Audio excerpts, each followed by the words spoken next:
Officers at Stony Point High School used a taser on a student today during what they describe as a cafeteria melee. Take a look at this new video KXAN found tonight. It was posted online and confirmed to us by Round Rock Police. It is cell phone video showing the aftermath of that incident today. Officers telling us the student they tased was trying to stop the fight. KXAN's Chris Sadeghi has more on why that student may still face charges. Up to 10 students were involved in this lunchtime fracas, according to police. But they say the taser wasn't used until one of those students started to get aggressive with the officer.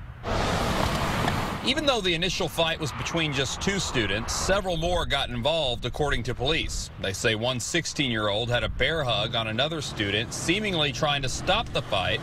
But when an officer ordered him to let go, he did, only to ball his fist towards the officer, and that's when the taser was used. I just don't think any weapons, probably not a good example.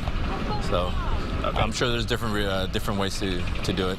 Round Rock parent Frank Gonzalez doesn't think tasing kids 18 and younger is ever the best way to handle things. The student tased on Monday was not injured, but was taken to the hospital to have the prongs removed, according to the district. Stony Point usually has 2 resource officers on campus, and other parents think they should be allowed plenty of latitude when it comes to safety. I mean, there are officers, so they can do it out in the street. So I think if they're going to protect our kids at school, then they should definitely have one. The school says they'll handle the discipline for the 2 who started the fight. Cell phone video of the incident does exist, and it will be reviewed to determine if charges will be filed against the student who was tased.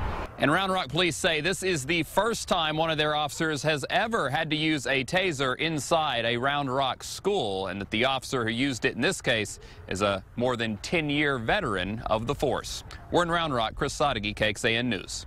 This matters given the ongoing FBI case and lawsuit in Bastrop from Cedar Creek High School. Following a fight there, student Noe Nino de Rivera was tased in November by a deputy sheriff who was working security. He fell and hit his head on the concrete, which put him into a coma for a time. His attorneys argue de Rivera was trying to break up the fight and not acting aggressively towards the sheriff's deputies.